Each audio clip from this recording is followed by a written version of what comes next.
오늘 하나님께서 우리에게 주시는 말씀 신약성경 고린도전서 1장 1절과 2절 말씀으로 진짜 성도입니까? 진짜 성도입니까? 이러한 제목으로 말씀을 드리겠습니다. 밭에는 가라지도 있고 알곡도 있습니다. 교회라고 하는 울타리 안에도 가짜가 있고 진짜가 있습니다.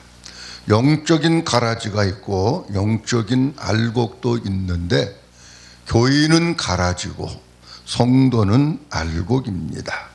그렇다고 하면 나는 교인일까 아니면 성도일까? 나는 가짜일까 진짜일까? 나는 알곡일까 쭉정이일까 하는 것을 잘 생각해 보아야 합니다. 근데 우리가 이런 것들을 생각해 보면서 하나님이 보실 때는 내가 성도가 아니고 무늬만 성도인데 본인 스스로 생각하기를 내가 성도라고 생각하는 경우가 있습니다.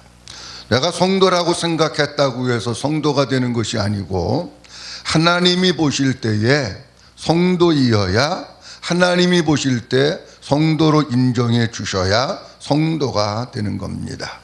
많은 사람들이 착각하고 있는 것 가운데 하나가 하나님이 보실 때는 분명히 교인인데 본인 스스로 생각할 때는 성도라고 생각하는 사람들이 많습니다.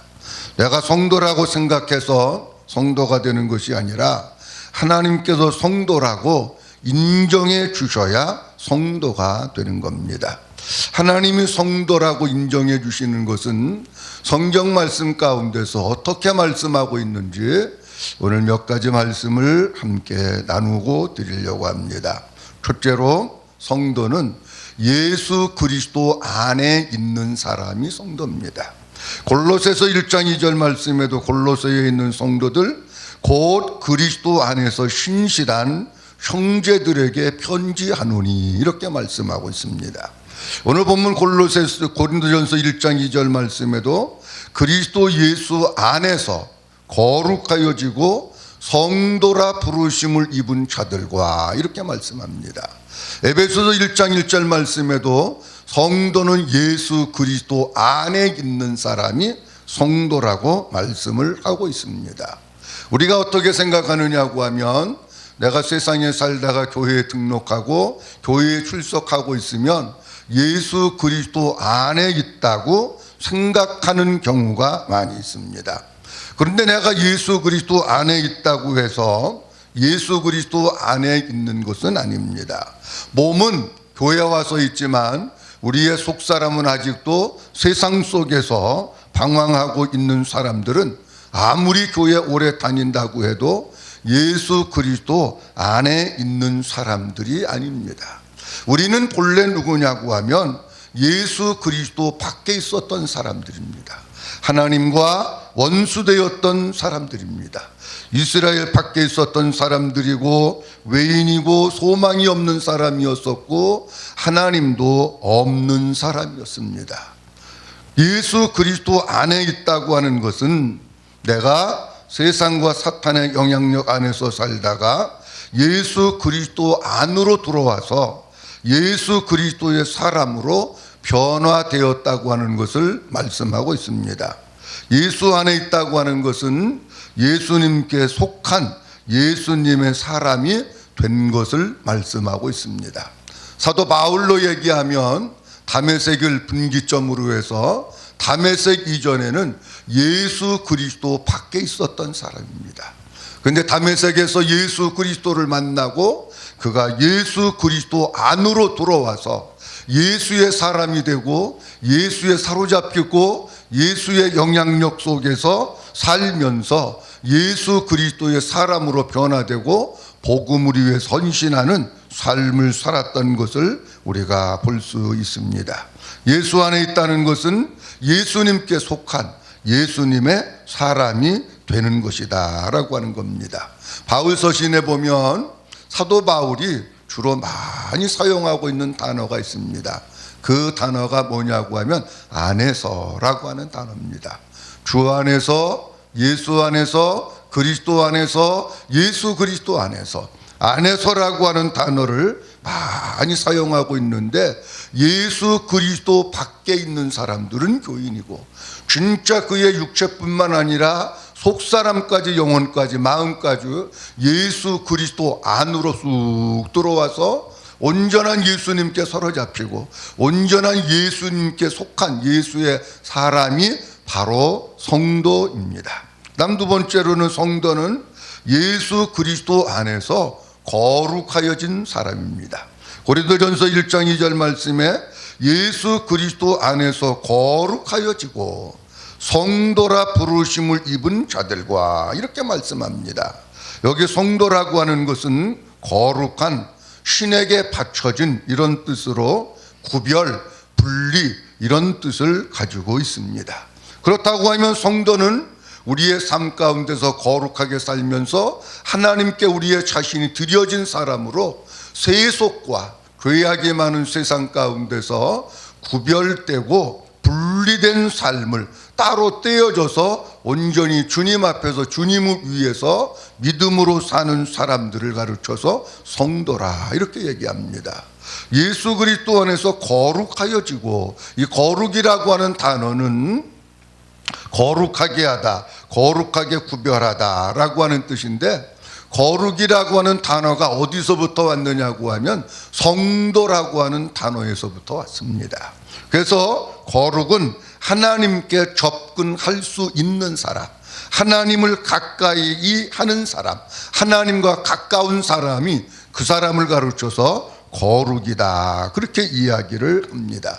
우리가 하나님을 가까이 하게 되면, 하나님과 친밀한 관계 속에서 살아가게 되면 우리는 내가 거룩해져야지라고 해서 거룩해지는 것이 아니라, 나와 함께 하시는 그분이 나를 만져주시고 나의 심령 속에 역사하심으로 말미암아 우리를 세상 가운데서 분리시키시고 구분시키셔서 하나님 앞에 거룩한 사람으로 살아갈 수 있는 겁니다. 우리 성도들이 왜 거룩한 성도가 되어야 될까? 그것은 하나님을 만나고 하나님과 가까이 하고 하나님과 친밀한 영적인 교제를 나누기 위해서 거룩한 성도가 되어야 합니다. 왜냐고 하면 우리가 믿는 하나님 자체가 거룩하신 분이기 때문에 그렇습니다. 레위기 19장 2절 말씀에도 주님은 말씀하십니다. 너희는 거룩하라. 나 여호와 너희 하나님이 거룩함이니라, 이렇게 말씀하십니다. 베드로전서 1장에서도 주님은 오직 너희를 부르신 거룩한 이처럼 너희도 모든 행실에 거룩한 자가 되라. 기록되었으되 내가 거룩하니 너희도 거룩할지어다, 이렇게 말씀하십니다. 우리 하나님이 거룩하신 분입니다. 그 거룩하신 하나님을 우리가 만나기 위해서는 내가 성도가 되어야 되고 내가 거룩한 사람이 되어야 그 사람이 하나님을 만날 수 있으면서 그 사람이 진짜 성도입니다. 에베소서 1장 말씀에 보면 하나님께서 하늘에 속한 영적인 신령한 복에 대해서 우리에게 말씀을 해주시고 있는데, 가장 첫 번째 복이 무엇이냐고 하면 에베소서 1장 4절 말씀에 고 창세전에 그리스도 안에서 우리를 택하사 우리로 사랑 안에서 그 앞에 거룩하고 흠이 없게 하시려고, 이렇게 말씀하십니다. 하나님이 우리를 택해 주시고 하나님이 우리를 불러주시고 하나님이 우리를 하나님의 자녀 삼아 주신 이유는 다른 것이 아니라 예수 그리스도 안에서 거룩하고 흠이 없게 하시려고, 그리스도의 순결한 신부로 삼아 주시려고 주님이 우리를 택해 주셨고 불러 주셨습니다. 에베소서 4장에서도 주님은 그래서 우리에게 너희는 유혹의 욕심을 따라 썩어져가는 구습을 쫓는 옛사람을 벗어버리고 오직 너희의 심령이 새롭게 되어 하나님을 따라 의와 진리의 거룩함으로 지으심을 받은 새 사람을 입으라, 이렇게 말씀하십니다. 우리가 옛사람, 옛습관, 옛 모든 죄악들을 다 벗어버리고 오직 하나님 안에서, 오직 예수 그리스도 안에서 진리와 복음의 말씀으로 거룩하여진 사람, 바로 그 사람이 누구냐? 그 사람이 성도입니다. 쉽게 예를 들어서 말씀을 드리면 누가복음에 보면 두 아들에 대한 말씀이 있습니다. 두 번째 아들 탕자가 아버지의 재산을 받아가지고 먼 나라로 가서 허랑방탕하면서 탕진하는 삶을 삽니다. 그러다가 맨 나중에 밑바닥까지 떨어졌는데 돼지우리에서 돼지를 치면서 돼지가 먹는 쥐염 열매를 맺고 돼지우리에서 함께 자고 생활을 합니다. 너무나 지저분하고 더러운 삶을 살다가 둘째 아들이 어느 날 아버지의 집이 생각이 났습니다. 내가 사는 길은 여기에 있는 것이 아니라 아버지께 돌아가는 길이다 라고 해서 마음을 먹고 스스로 일으켜 아버지의 집으로 돌아옵니다. 아버지의 집으로 돌아와서도 여전히 누추하고 더러운 옷을 입고 지저분하고 더럽게 산 것이 아니라 아버지께서 종들을 시켜서 그 아들을 목욕을 시키고 몸을 깨끗이 하고 새로운 옷을 갈아입히고 금가락지를 끼우고 완전히 깨끗한 사람으로 만들어 주었습니다. 외적인 모습이지만은 외적인 모습이 돼지우리에 있을 때는 더러운 사람이었는데 아버지 집으로 돌아왔을 때는 깨끗한 사람이 된 거예요. 영적으로도 마찬가지입니다. 우리가 세상 가운데 있었을 때는 더러운 사람이지만 예수 그리스도 안으로 들어와서 하나님의 성도가 된다고 하는 것은 거룩하고 깨끗한 성도로 살아가는 사람, 그 사람이 바로 성도입니다. 아직까지도 우리 한국교회 보면 교회를 나온다고 하는 이름은 있습니다. 직분도 있습니다. 문의도 있습니다. 그런데 교회 안에서만 거룩하지 세상에 나가고 사회에 나가고 직장에 나가고 사업터에 나가면 여전히 세상 사람들과 똑같이 생활하는 사람들이 얼마나 많은지 모릅니다. 여전히 죄짓고 여전히 취하고 여전히 방탕하고 여전히 그릇된 길을 가면서 하나님 앞에서 죄악을 먹고 마시며 사는 사람들이 얼마나 많은지 모릅니다. 그들은 교인이지 성도가 아닙니다. 우리가 이 세상의 주변이 아무리 죄악으로 가득 차고 더럽고 어두운 세상이라고 할지라도 우리는 세상을 본받는 자가 아니라 세상 속에서 그것을 거스리면서 싸워서 이겨나감으로 말미암아 하나님 앞에서 성도로 살고 하나님 앞에서 거룩한 자로 살 때에 그를 가르쳐서 성도다 이렇게 말씀을 하는 겁니다. 셋째로 성도는 하나님 나라의 생명책에 이름이 기록된 자가 성도입니다.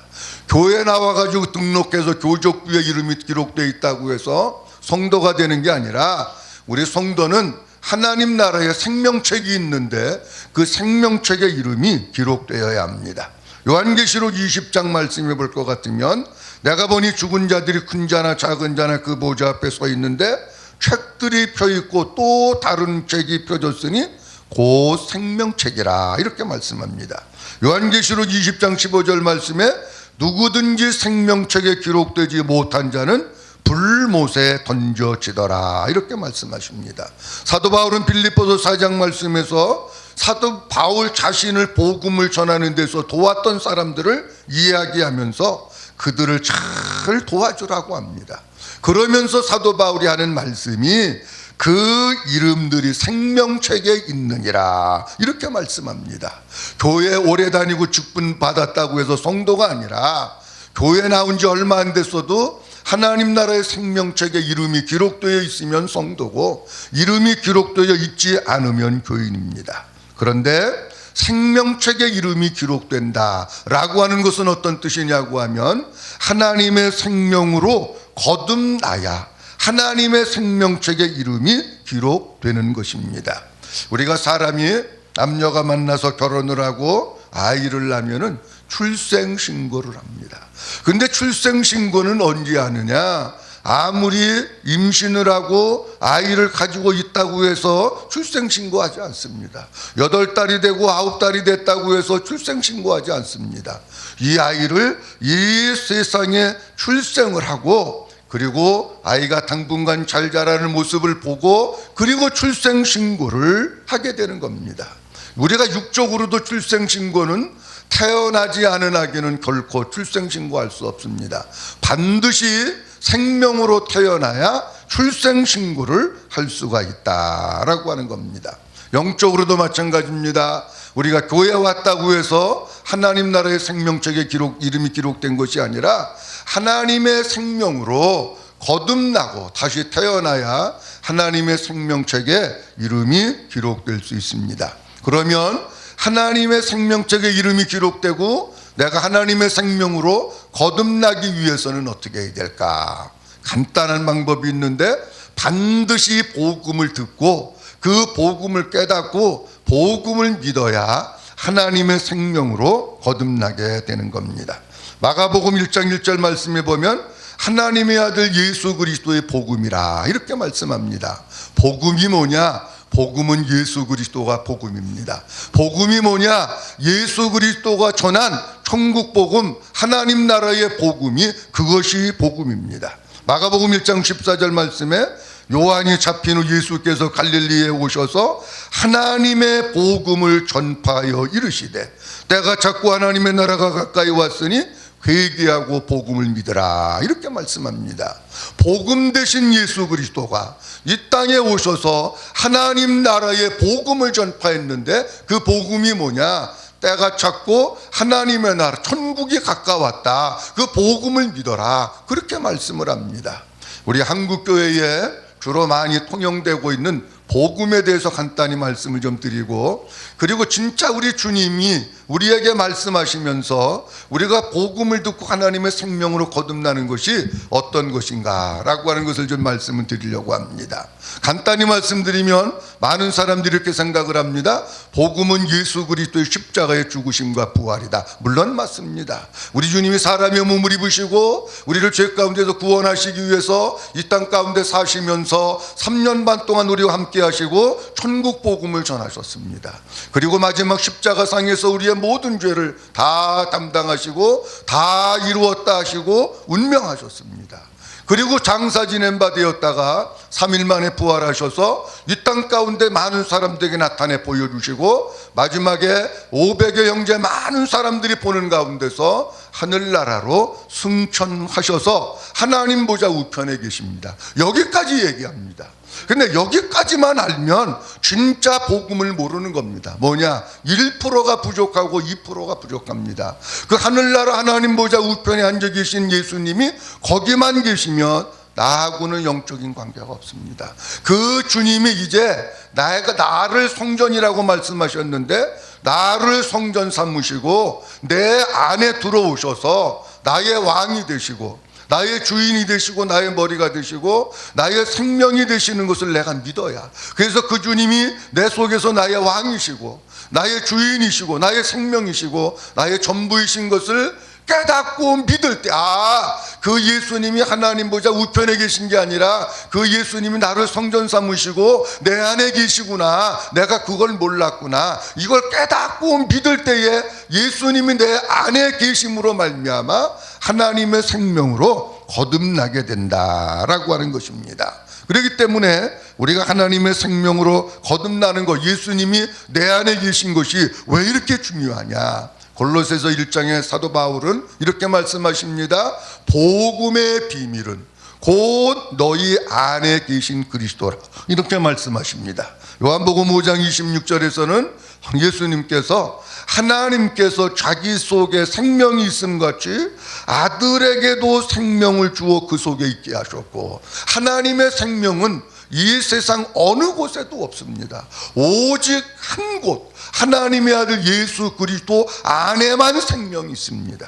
요한일서 5장 11절 말씀에 또 증거는 이것이니 하나님이 우리에게 영생을 주신 것과 이 생명이 그의 아들 안에 있는 그것이니라. 아들이 있는 자에게는 생명이 있고 아들이 없는 자에게는 생명이 없느니라, 이렇게 말씀하십니다. 복음은 예수님이 하나님 보좌 우편에만 계신 것이 아니라 그 예수님이 나를 사랑하셔서 나를 성전 삼으시고 내 안에 들어오셔서 나의 주인이 되시고 왕이 되셔서 지금 내가 예수님과 함께 살고 있구나, 예수님과 함께 살고 있는 것, 그것이 복음인데 그게 믿어질 때에 그때서야 우리가 하나님의 생명으로 거듭나게 되고 우리의 이름이 하늘나라의 생명책에 기록이 되는 줄로 믿습니다. 아무리 우리가 교회를 오래 다녀도 내 속에 계신 예수님과 함께 살지 못하고 그 하나님의 생명으로 살지 못하고 그 하나님의 생명을 누리면서 살지 못한다고 하면 그분은 교인이지 성도가 아닙니다. 성도는 뭐냐? 내 속에 계신 예수 그리스도로 말미암아 내가 물과 성령으로 거듭나고 하나님의 생명이 내 안에서 출생해서 내 이름이 하늘나라의 생명책에 기록되어 있는 그 사람이 바로 성도인 것입니다. 넷째로 성도는 사는 목적이 주님을 위한 사람입니다. 이제 내가 예수 그리스도 안에서 하나님의 생명으로 거듭나고 내가 예수 그리스도의 사람이 되었어요. 그러면 옛날에는 나를 위해서 살고 육신을 위해서 살고 세상을 위해서 살았다고 하면 이제는 누구를 위해서 사는 것이냐? 이제는 주님을 위해서 사는 것으로 사는 목적이 바뀌어집니다. 로마서 14장 7절 말씀에 우리 중에 누구든지 자기를 위하여 사는 자가 없고 자기를 위하여 죽는 자가 없도다. 우리가 살아도 주를 위하여 살고 죽어도 주를 위하여 죽나니 그러므로 사나 죽으나 우리가 주의 것이로다. 이렇게 말씀합니다. 옛날에는 나를 위해서, 우리 자녀를 위해서, 명예를 위해서, 내가 잘 먹기 위해서, 내가 성공하기 위해서 그렇게 살았다고 하면 이제부터는 누구를 위해서 사느냐? 복음을 위해서 살고 주님을 위해서 살고 주님의 영광을 위해서 살고 삶의 목적이 바뀌어진 사람, 그 사람이 누구냐? 그 사람이 바로 성도입니다. 다섯째로 성도는 나를 나타내는 것이 아니라 주님의 의를 나타내는 사람이 성도입니다. 이제 내 속에 주님이 계시고 내가 하나님의 생명으로 거듭났고 내 안에 계신 주님이 나의 주인이라고 하면 우리는 누구를 드러내야 되느냐? 주님을 드러내야 합니다. 율법 가운데 있는 사람들, 교인들의 특징은 무엇이냐고 하면 자꾸 자기 의를 자랑합니다. 교인들도 자기 의를 자랑하고 목회자들도 자기 의를 자랑하고 내가 40일 금식기도 몇 번 했고 성경을 10,000번 읽었고 교회를 몇 군데 개척했고 물론 귀한 일이에요. 그런데 그걸 자랑하는 것이 아니라 그렇게 할 수 있도록 은혜를 주신 주님을 자랑해야 되고 하나님의 능력으로 했기 때문에 하나님을 높여야 되는데 하나님을 자랑하지 않고 나의 의를 자랑한다고 하면 그것은 아직도 복음을 모르고 성도가 되지 않고 그리고 교인 가운데 머물러 있다고 하는 것입니다. 사도 바울은 날마다 십자가만 자랑했습니다. 사도 바울은 정말 자랑할 게 많은 사람입니다. 육신적으로 자랑할 게 많은 사람인데 그런 거 다 배설물과 같이 여기고 오직 십자가, 오직 예수 그리스도, 오직 그분의 복음, 그것을 자랑하면서 전하는 일에 힘썼던 것을 우리가 보게 됩니다. 사도 바울이 이미 다 버린 배설물과 같은 것, 그런 것들 우리가 또 다시 주워가지고 자랑할 이유가 없습니다. 성도는 누구냐? 내 의를 자랑하는 것이 아니라 주님이 하셨습니다. 주님이 도와주셨습니다. 주님의 은혜입니다. 주님을 높이고 주님을 자랑하는 것이 성도입니다. 오늘 진짜 성도입니까? 라고 하는 제목으로 몇 가지 말씀을 드렸는데, 첫째, 성도는 예수 그리스도 안에 있는 사람입니다. 두 번째로, 성도는 그리스도 안에서 거룩하여진 사람이 성도입니다. 세 번째로, 성도는 하나님 나라의 생명책에 이름이 기록된 사람이 성도입니다. 네 번째로는, 성도는 그 사는 목적이 주님을 위한 삶을 사는 사람이 성도입니다. 마지막 다섯 번째로, 성도는 내 의를 나타내고 나를 자랑하는 것이 아니라 주님을 드러내고 주님을 자랑하고 예수 그리스도의 십자가를 자랑하는 바로 그 사람이 성도입니다. 아무쪼록 우리가 교회 가운데 신앙생활을 하면서 교인으로 사는 것이 아니라 날마다 성도로서 살아가는 이런 놀라운 은총, 놀라운 축복이 우리 가운데 늘 함께할 수 있기를 주님의 이름으로 축복합니다.